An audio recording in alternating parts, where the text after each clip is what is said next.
أعزائي المشاهدين والمشاهدات في كل مكان في مصر والوطن العربي، من الخليج العربي إلى المحيط الأطلنطي. أتمنى أن أكون قد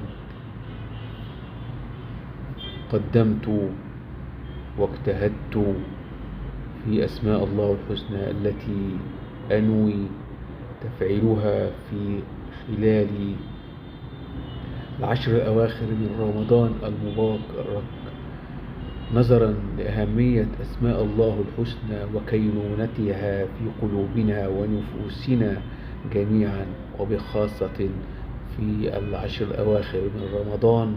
أثابنا الله وإياكم لما فيه خيرنا وخيركم وخير أمتنا الإسلامية ووحدتها بإذن الله تعالى.